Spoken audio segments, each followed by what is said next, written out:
Olá, boa noite. Veja no Brasil TV.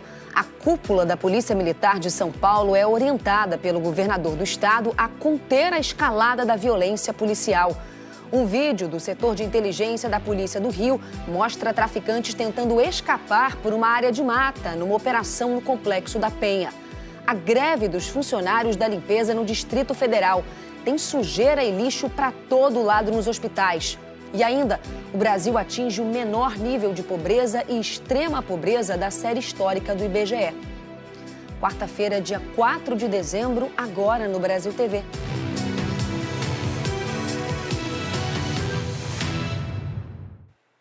O governador de São Paulo, Tarcísio de Freitas, reuniu a cúpula da PM para discutir a escalada da violência policial. O Lucas Josino tem mais detalhes. Essa reunião aconteceu ontem no Palácio dos Bandeirantes, sede do governo de São Paulo. O governador recebeu os principais nomes do comando da Polícia Militar, o comandante-geral da PM, o subcomandante e também o corregedor. E o principal assunto que foi colocado na mesa foram os recentes casos de violência policial promovidas pelos próprios PMs, principalmente nos bairros mais afastados, nos bairros mais pobres aqui da capital paulista. O governador quer que se esclareça o mais rapidamente possível tudo o que aconteceu referente àqueles casos que a gente mostrou. Um deles foi aqui na Vila Clara. Um policial atirou um homem dessa ponte no último domingo, antes das 11 horas da noite, enquanto ele passava de moto por aqui. Rolava um baile funk na rua. 13 policiais que participaram dessa ocorrência foram afastados. Conversei agora há pouco com um coronel da Polícia Militar que faz parte dessa investigação e ele me contou que esse policial que atirou o homem, que foi identificado, prestou depoimento ontem e está colaborando com as investigações, mas que a polícia não descarta pedir a prisão dele dependendo do decorrer das investigações. Os outros policiais passam também por uma espécie de reciclagem na corregedoria. Ontem eu e o repórter cinematográfico Felipe Roupers conversamos com o pai do garoto que foi atirado aqui da ponte, o seu Donizete, que estava muito abalado. Ele contou para ele o que passou logo depois que ele ficou sabendo que o filho foi jogado de uma ponte por um policial. Uma pessoa já dominada, fazer isso aí para mim é selvagem, né? Eu queria saber qual tipo de providência vai ser tomada, né? Porque é admissível mesmo. Não existe isso aí. Sabe, eu acho que a polícia está aí para fazer a defesa da população e não fazer o que fez. Como seu filho é, seu Donizete? Trabalhador. Menino que sempre correu atrás do que é dele. Ele não tem envolvimento, não tem passagem, não tem nada. Eu gostaria de uma explicação desse policial e o porquê ele fez isso. Para mim é maldade, pura maldade. Entendeu? Não deveria estar onde está. Jogar um moleque de uma ponte, meu. É justo isso? Eu queria perguntar para você, é justo? Depois que as imagens do homem asfixiado e morto durante uma abordagem dos seguranças do metrô Carapicuíba, em São Paulo, foram divulgadas, a concessionária Via Mobilidade anunciou hoje que todos os seguranças contratados vão passar por um processo de reciclagem para ajustar a conduta no atendimento de pessoas em situação de vulnerabilidade ou sob o efeito de drogas. Além da Polícia Civil, a Secretaria Estadual de Transportes Metropolitanos também está acompanhando o caso. Dentro da Secretaria, a Comissão de Monitoramento de Concessões e Permissões abriu uma apuração e, ao final, poderá aplicar penalidades previstas no contrato com a Via Mobilidade. Hoje, 4 seguranças da estação devem vir aqui ao 1º Distrito Policial de Carapicuíba para prestar depoimento. Ontem você viu aqui no SP1 que câmeras de segurança registraram o momento em que Jadson de Souza Pires chega cambaleando a estação e tenta passar pelas catracas sem pagar. Ele é contido por agentes e seguranças da Via Mobilidade. Passageiros também filmaram a abordagem. Nesse vídeo, um segurança aparece puxando o Jadson e, em seguida, o imobilizando com o joelho no abdômen. Por que tá agredindo o cara desse jeito? Outro agente aparece para ajudar e coloca o joelho no tórax, próximo ao pescoço de Jadson. O que se vê depois é Jadson sendo levado inconsciente. Os seguranças tentam reanimá-lo, mas ele chegou sem vida ao hospital. Jadson tinha 30 anos, deixa a esposa e uma filha de 3 anos. O segurança que imobilizou Jadson com o joelho usava uma câmera corporal. A Via Mobilidade disse que todas as imagens disponíveis foram entregues à polícia e que todos os envolvidos foram afastados preventivamente. A Polícia Federal fez uma operação em parceria com a Interpol no Ceará e no Rio Grande do Norte. As investigações começaram com uma notícia-crime da Guarda de Finanza, órgão especial da Itália, que aponta movimentações financeiras suspeitas entre Itália e Brasil. A Operação Calábria cumpriu 19 mandados de busca e apreensão aqui no Ceará e também no estado do Rio Grande do Norte. A ação investiga movimentações financeiras suspeitas entre Brasil e Itália, envolvendo italianos que estariam ligados a uma das maiores organizações criminosas do mundo, originada na Itália. As investigações apontam a abertura e administração de empresas de fachada por parte de advogados e também contadores. Muitas dessas empresas tinham um endereço único ou até mesmo fictício e eram utilizadas justamente para lavar o dinheiro vindo da Europa. O objetivo dos criminosos, de acordo com a Polícia Federal, era lavar esse dinheiro aqui no Brasil, especialmente no Ceará, além de obter vistos de investidores e também de cidadania brasileira. Além dos mandados de busca e apreensão, a Polícia Federal cumpriu ordens judiciais de suspensão das atividades das empresas envolvidas e também do visto de investidor dos estrangeiros envolvidos. Os crimes sob investigação incluem lavagem de dinheiro, falsificação de documentos, crimes financeiros e contra a ordem tributária, cujas penas podem somar até 30 anos de prisão. Brenda Albuquerque para o Brasil TV. A mulher baleada durante a operação da Polícia Civil na zona norte do Rio ontem continua internada no hospital. A troca de tiros entre a polícia e bandidos deixou 6 feridos e um morto. Hoje, 6 escolas municipais não abriram.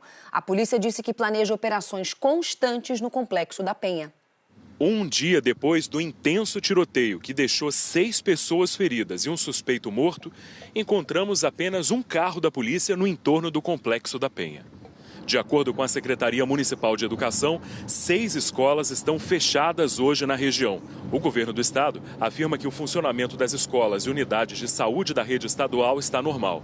A operação de ontem era para cumprir mandados de busca e apreensão e prender traficantes do Comando Vermelho. A Polícia Civil diz que o conjunto de favelas se tornou uma das principais bases operacionais da facção e abriga bandidos de outros estados do país. É de lá do Complexo da Penha que partem as ordens, o planejamento e as ordens para as disputas territoriais, justamente por conta da política expansionista dessa facção criminosa. A partir de agora, nós vamos fazer operações regulares, porque o que acontece? Essa resistência, a falta de operação, gera essa resistência absurda, e se a gente mantivesse uma regularidade de operação, nós não iríamos encontrar o cenário. Apesar do grande número de policiais, muitos bandidos conseguiram fugir do cerco. Esse vídeo, feito pelo setor de inteligência da Polícia Civil, flagrou cerca de 30 traficantes tentando escapar por uma área de mata conhecida como Serra da Misericórdia. Essa é a mesma rota de fuga usada por bandidos em 2010, durante a ocupação policial do conjunto de favelas do Alemão. Hoje a gente teve a oportunidade de ver vários traficantes fugindo da ação policial e como nosso objetivo não era persegui-los e prendê-los, mas sim buscar produzir conhecimento para alimentar e subsidiar uma investigação policial.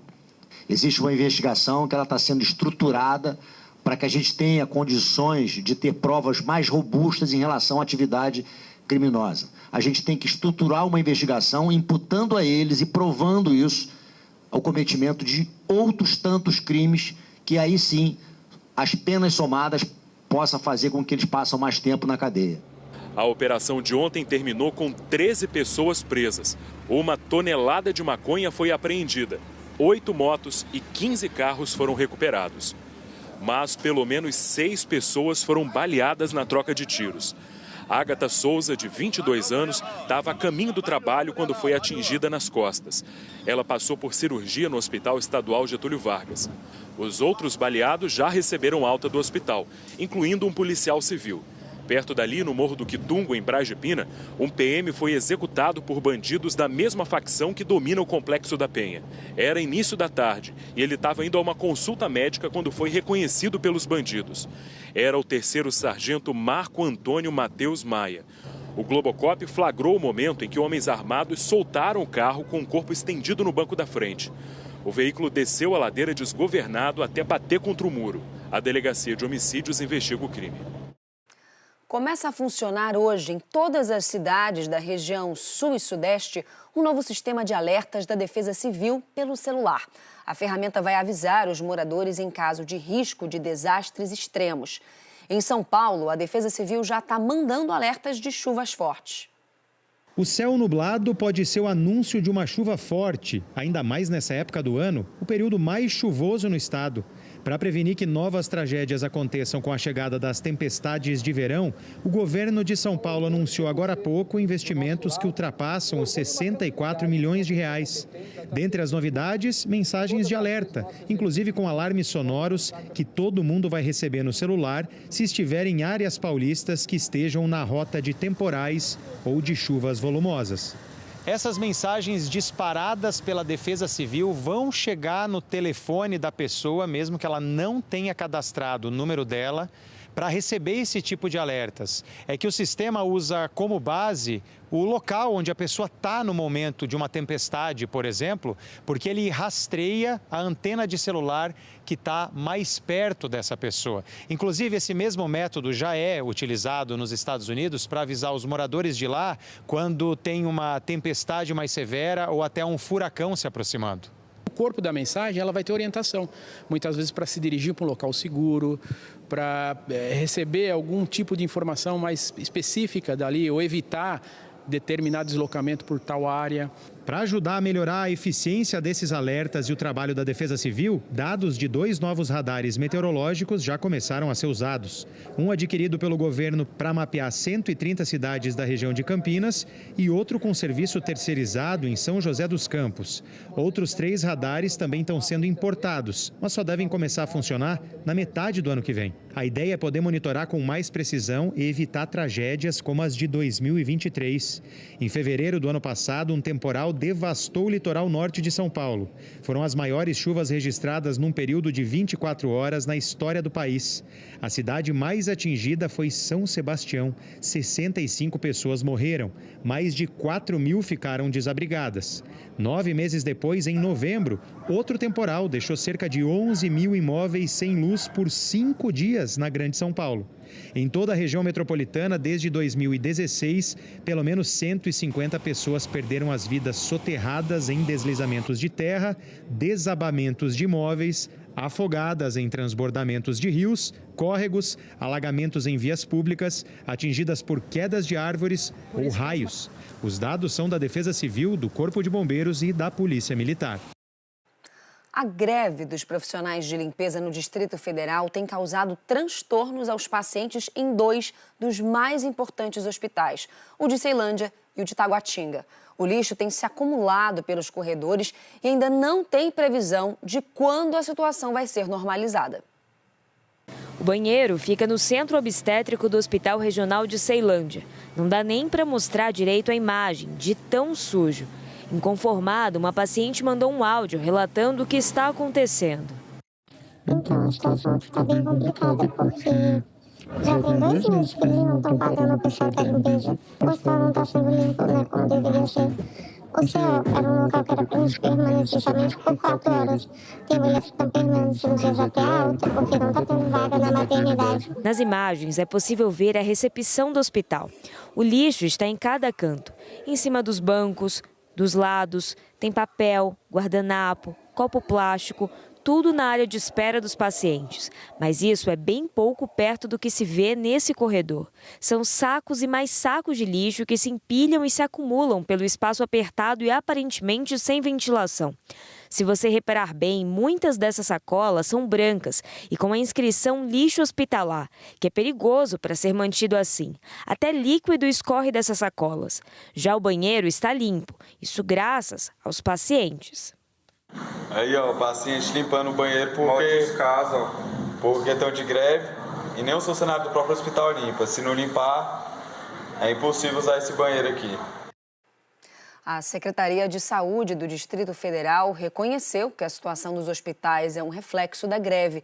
Os funcionários terceirizados dizem que não receberam o salário de outubro e nem os vales transporte e refeição de novembro. O Sindicato de Serviços do DF conseguiu uma liminar para que o governo do DF assuma os débitos.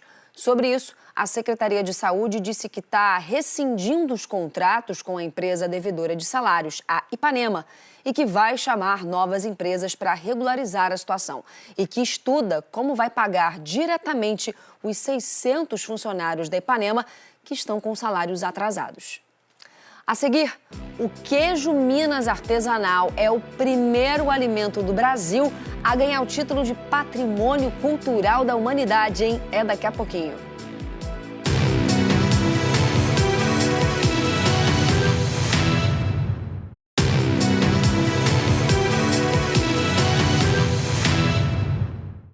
Brasil TV de volta falando do menor nível de pobreza do país e também extrema pobreza da série histórica do IBGE. O percentual de brasileiros abaixo da linha da pobreza passou de 31,6% em 2022 para 27,4% no ano passado. Já a taxa de extrema pobreza também diminuiu, de 5,9% em 2023 para 4,4% da população, indicando que menos pessoas estão nessa faixa de carência ainda mais grave. O IBGE começou a pesquisar e montar essa série histórica em 2012. A 1 hora dos bairros mais nobres do Rio de Janeiro, na beira da rodovia Presidente Dutra, encontramos Marina. Ela vive em Parque Olimpo, no município de Queimados, um lugar que parece esquecido. A enchente vem e leva tudo. Ele chega dentro de casa, não tem sofá, não tem nada mais. Aí ficou... Não tem cama. Os brinquedos dele foram embora. Marina tem ensino médio completo, sabe bordar, mas está desempregada. Faz de tudo para ganhar um dinheiro. Cata material para reciclagem, capina, ajuda em obras, o que for. Eu gostaria que aparecesse mais oportunidades de trabalho aqui onde a gente mora e vaga também de escola, que a gente está precisando. Marina ajuda os filhos a criar os netos e não aguenta ver animais machucados na rua. Já adotou uns 7. Falta tudo na casa, mas sobra generosidade. E se eu tiver 2 copos de arroz, os outros me pedirem, eu não vou conseguir negar. Ainda existe muita gente vivendo com dificuldades até para se alimentar no Brasil. Mas, de acordo com o IBGE, houve uma melhora dos indicadores sociais. A pesquisa mostra que há 8.700.000 pessoas a menos vivendo na pobreza.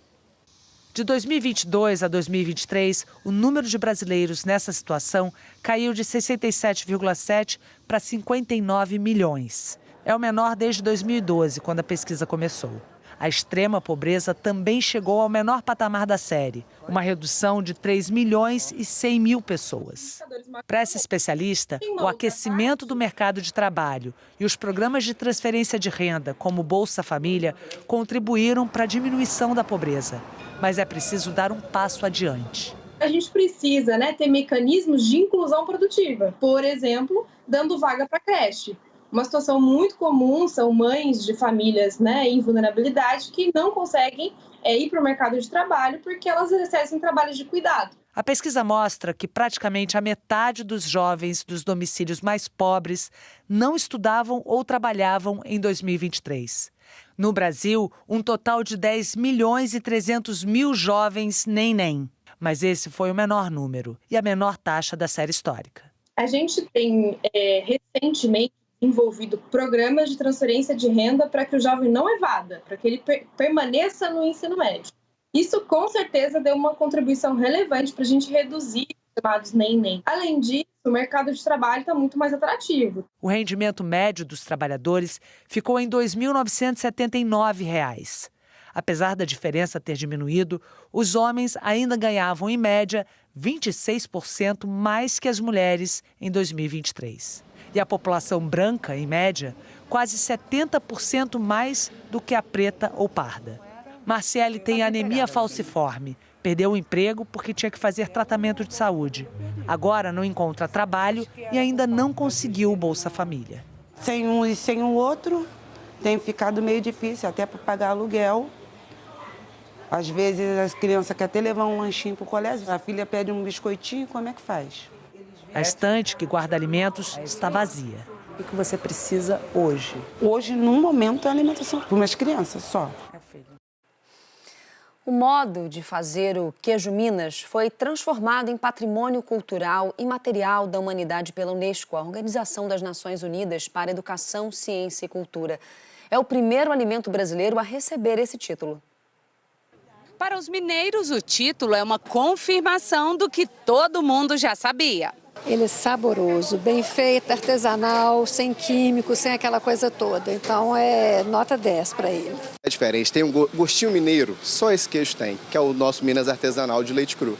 O que há 3 séculos faz parte da identidade de Minas, ultrapassou as nossas fronteiras e hoje foi reconhecido oficialmente pelo mundo. O jeito mineiro de fazer queijo artesanal virou patrimônio cultural e material da humanidade. O anúncio foi feito pela Unesco hoje de manhã em Assunção, no Paraguai.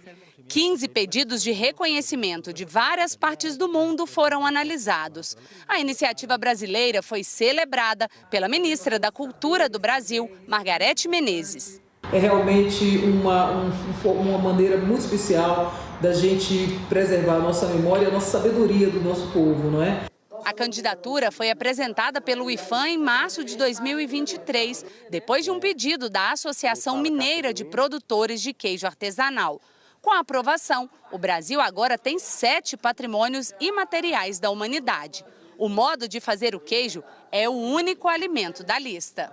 Isso dá aos pequenos produtores de queijo uma atenção maior, passa-se a ter um olhar mais atencioso, mais cuidadoso sobre o que eles são, onde eles estão, o que eles fazem e a sua importância para o país. Minas Gerais tem 10 regiões reconhecidas como produtoras de queijo artesanal, como Araxá, Serra da Canastra, Diamantina e Cerro.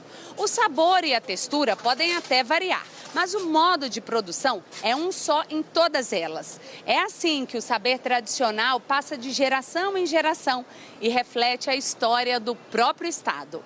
O queijo artesanal é feito em pequenas propriedades rurais, como essa em Caeté, na região metropolitana de Belo Horizonte. Aqui é tudo produzido à mão, sem usar nenhum tipo de maquinário. Para ser considerado queijo Minas artesanal, a receita tem que ser com leite de vaca cru, sem pasteurização. O processo envolve o pingo, que é um fermento natural, o coalho e a salga a seco, além do processo de maturação, para ganhar aquela casca lisa e amarelada. Hoje é o dia de Santa Bárbara e as homenagens à santa, que também é celebrada pelo candomblé, levaram uma multidão ao Centro Histórico de Salvador.